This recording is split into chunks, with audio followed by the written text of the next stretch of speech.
cita-cita gue, satu hari gue buat 10.000 perak.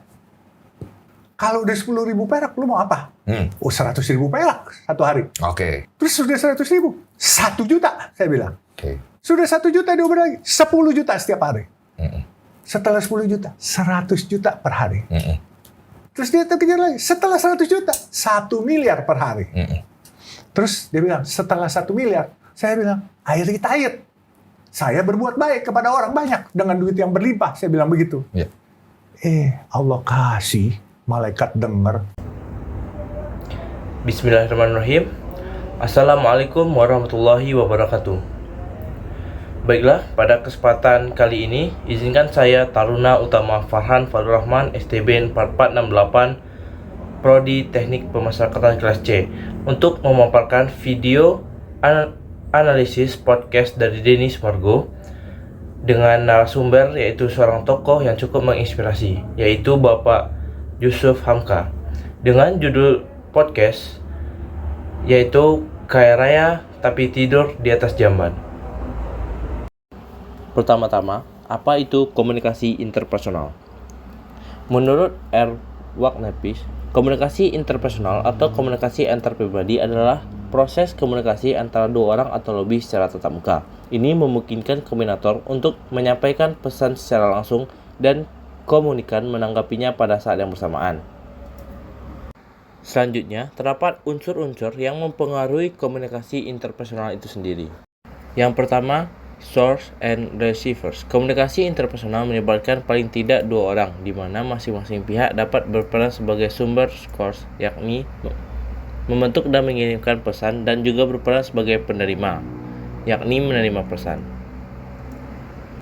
Dapat dilihat dalam podcast tersebut, terdapat dua orang yang saling bertukar pemikiran, di mana Yusuf Hamka sebagai pemberi pesan dan Denny Sumargo sebagai penerima pesan itu sendiri. Yang kedua ada message, yaitu dalam komunikasi tatap muka, kita mengirim dan menerima pesan melalui 5 panca indera yang kita miliki. Terdapat di sini baik Yusuf Hamka maupun Denny Sumargo memperlihatkan ekspresi dari muka, melihat, dan mulut untuk berbicara, di mana mereka saling bertukar informasi. Yang ketiga ada encoding dan decoding. Encoding adalah tindakan memproduksi pesan seperti menulis dan berbicara. Sementara itu yang dimaksud dengan decoding adalah tindakan memahami pesan seperti mendengar dan membaca. Sesuai dengan hal tersebut dapat dilihat dalam podcast, kedua pembicara tersebut menggunakan metode dengan berbicara dan mendengar informasi yang disampaikan oleh lawan bicaranya. Selanjutnya ada channel. Channel adalah media yang digunakan untuk menyampaikan pesan yang menghubungkan sumber dan penerima. Di sini channelnya adalah sebuah tempat atau podcast yang disediakan oleh Denny Sumargo, di mana mereka berdua dapat membahas topik yang akan dibicarakan. Yang kelima ada noise. Noise merupakan gangguan, segala sesuatu yang mendistorsi sebuah pesan atau hal-hal yang mencegah penerima menerima sebuah pesan. Gangguan ini dapat berupa hambatan-hambatan dalam berkomunikasi. Di dalam video tersebut tidak terlalu jelas noise yang ada, tetapi noise dapat berupa kebisingan atau lingkungan sekitar yang tidak mendukung atau psikologi dari pembicara tersebut. Yang keenam ada feedback. Feedback adalah informasi yang kita terima sebagai bentuk respon terhadap pesan yang telah dikirimkan. Yang ketujuh ada konteks. Konteks merupakan suatu komunitas selalu berlangsung dan bersifat konteks atau lingkungan yang mempengaruhi bentuk dan isi pesan yang akan disampaikan. Di sini, konteks dapat diartikan sebagai bagaimana podcast tersebut atau apa yang sedang dibahas di dalam podcast tersebut. Baiklah, materi selanjutnya persepsi diri. Seorang narasumber yaitu Bapak Yusuf Hamka tersebut memiliki public speaking yang bagus, dikarenakan telah banyaknya pengalaman dari beliau dan ia telah dapat mengenali dirinya sendiri dan memanfaatkan kelebihan yang ada pada dirinya. Hal ini dapat dilakukan dengan cara menanyakan kepada diri sendiri tentang siapakah diri dia. Selanjutnya dapat mendengarkan pendapat dari orang lain, mencari informasi tentang atau mengenai diri sendiri, dan mungkin Anda dapat menemukan diri Anda yang berbeda dari yang Anda ketahui. Selanjutnya, persepsi sendiri juga berfungsi atau sangat penting untuk mempengaruhi indera dalam menangkap informasi yang diberikan oleh orang lain. Dari analisis video podcast tersebut dapat diketahui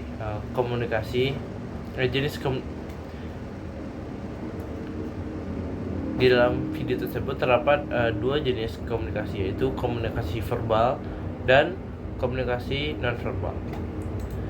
Komunikasi verbal merupakan komunikasi yang menggunakan simbol-simbol verbal atau menggunakan bahasa. Sebaliknya, komunikasi nonverbal tidak menggunakan bahasa atau menggunakan simbol-simbol selain bahasa yang biasanya tidak baku secara universal. Untuk komunikasi nonverbal sendiri dapat dilihat pada cuplikan berikut. Buat bawa pulang setor ke juragan, misalnya 100 perak hari itu. Jadi saya bawa pulang 100 perak tuh saya dapat untung 10 perak dari juragan. Juragannya mamanya teman saya tuh, atau bapaknya teman saya juga. Nah saya selalu bawa pulang 120 perak. Mereka dari pemaparan tersebut dapat kita ketahui komunikasi nonverbal ialah dapat berupa gerakan jari atau gerak tubuh. Selain itu, kontak mata seperti melihat ke atas, ke bawah, dan ciri-ciri dari komunikasi nonverbal sendiri ialah tidak bersifat universal, spontan, ambigu, dan berlangsung secara cepat. Selanjutnya kita akan membahas mengenai bagaimana orang yang menerima informasi dapat bagaimana dia mendengar atau dapat memahami tentang apa yang disampaikan Yusuf Hamka sebagai seorang narasumber yang datang pada podcast tersebut. Dikarenakan mendengar dapat mempengaruhi bagaimana berlangsungnya sebuah pembicaraan atau komunikasi yang akan disampaikan kepada orang lain. Mendengar yang efektif ialah mendengar pesan secara utuh dan memberikan feedback secara langsung. Dalam proses mendengar sendiri terdapat 5 tahapan, yaitu menerima, memahami, mengingat, mengevaluasi, dan merespon. Pertama yaitu menerima. Dalam menerima informasi haruslah secara lengkap dan utuh. Untuk informasi yang ada di dalam podcast tersebut, informasi tersebut disampaikan dengan cara disampaikan melalui pembicaraan. Maka dari itu kita haruslah mendengar informasi itu secara utuh. Selanjutnya memahami sendiri ialah memproses kalimat yang dilontarkan oleh narasumber dan kita selaku orang yang menerima informasi tersebut haruslah memproses informasi tersebut dan paham apa yang disampaikan oleh narasumber. Selanjutnya mengingat ialah informasi yang telah disampaikan haruslah diingat dalam memori kita. Apabila informasi tersebut langsung lupa, mungkin kita tidak akan bisa langsung memberikan feedback yang baik terhadap orang tersebut, karena kan kita telah lupa informasi yang telah disampaikan. Setelah kita mengingat informasi tersebut adalah mengevaluasi. Kita memikirkan informasi yang telah disampaikan tersebut ada benarnya atau telah sesuai dengan apa yang menurut kita atau sepengetahuan kita. Selanjutnya merespon. Dalam merespon sendiri, dalam video tersebut Dennis Margo selaku orang yang menerima informasi merespon secara baik dan terlihat sangat tertarik mengenai cerita ataupun informasi yang telah disampaikan oleh Bapak Yusuf Hamka selaku informan. Analisisnya mengenai emosi atau aliran emosi yang ada di dalam podcast tersebut.